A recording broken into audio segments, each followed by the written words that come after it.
Q news అందించే అవకాశాన్ని సద్వినియోగం చేసుకోండి.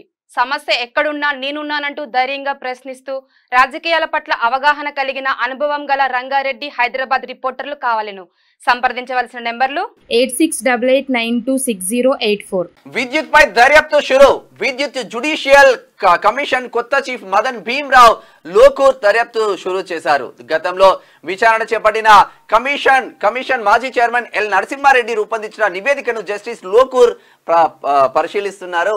ఇంతకుముందు ఇదే దర్యాప్తు కావద్దు అని చెప్పేసి హైకోర్టుకి వెళ్ళండి, సుప్రీంకోర్టుకి వెళ్ళండి. కాక విద్యుత్ పైన దర్యాప్తు చేయండి, తర్వాత ఎవరైతే రిటైర్డ్ జడ్జితో దర్యాప్తు చేయాలని చెప్పేసి అప్పుడు మాజీ మంత్రి అయినటువంటి జగదీశ్వర్ రెడ్డి డిమాండ్ చేసిండు అసెంబ్లీలో.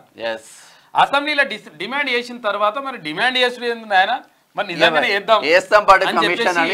రాష్ట్ర ప్రభుత్వం అదే విద్యుత్కు సంబంధించినటువంటి ఎంక్వైరీ కమిషన్ వేసింది. దానికి చైర్మన్ గా ఎల్ నరసింహారెడ్డి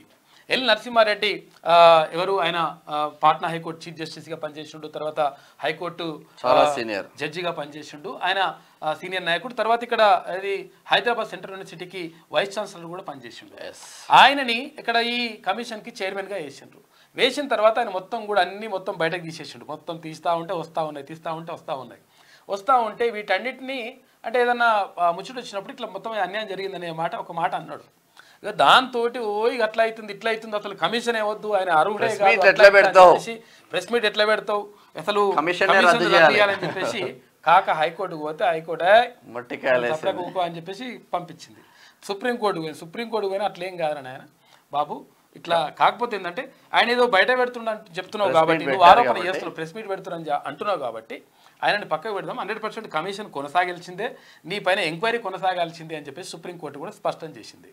ఈ నేపథ్యంలో అక్కడ ఏది విద్యుత్ ఎంక్వైరీ కమిషన్కి సంబంధించి అక్కడ ఎల్ నరసింహారెడ్డి స్థానంలో జస్టిస్ లోకూర్ ఆయనని ఇప్పుడు కమిషన్ చైర్మన్గా పెట్టిండ్రు. పెడితే ఆయన ఏం చేస్తుందంటే ఇప్పుడు ఎల్ నరసింహారెడ్డి గారు ఏవైతే మొత్తం కూడా ఆధారాలు ఏవైతే సేకరించిండో ఇక్కడ రఘు సార్తో కానీ, అంటే కరెంట్ రఘు సార్తో కానీ, తర్వాత ఇక్కడ ప్రొఫెసర్ కోదండరామ్ కానీ చాలా మంది నిపుణులు, తర్వాత ఇంజనీర్లు వాళ్ళందరి దగ్గర డేటా సేకరించిండ్రు. సేకరించడంతో పాటు ఇక్కడ ప్రజల నుంచి కూడా ఎవరికైనా ఏమన్నా విషయాలు తెలిస్తే పంపండి అని చెప్పిండ్రు. ఆ నేపథ్యంలో మొత్తం కూడా అంతా కూడా డేటా రెడీ చేసి పెట్టిండ్రు. ఈ రెడీ చేసి పెడితే దాన్ని 100% మేము వినియోగించుకుంటామని చెప్పేసి దాని అంతా స్టడీ చేస్తూ ఉన్నారంట జస్టిస్ లోకూర్. కాబట్టి 100% ఒకవేళ నిజంగా దర్యాప్తు బరాబరే జరుగుతుంది. జరిగిన తర్వాత తేలితే మాత్రం మరి దోషిగా తేలితే మరి ఏం చేస్తారు, ప్రభుత్వం నిజంగా ఎటువంటి నిర్ణయం తీసుకుంటుంది అనేదే మరి ఉత్కంఠగా ఉన్నది. చూద్దాం ఏం చేస్తారు. నిజంగా చేస్తే మాత్రం లోపల వాడు ఖాయం కాక పడతాడు, జగదీష్ రెడ్డి కూడా పడతాడు. క్యూ న్యూస్ అందించే అవకాశాన్ని సద్వినియోగం చేసుకోండి. సమస్య ఎక్కడున్నా నేనున్నానంటూ ధైర్యంగా ప్రశ్నిస్తూ రాజకీయాల పట్ల అవగాహన కలిగిన అనుభవం గల రంగారెడ్డి హైదరాబాద్ రిపోర్టర్లు కావాలను సంప్రదించవలసిన నెంబర్లు 8688926084.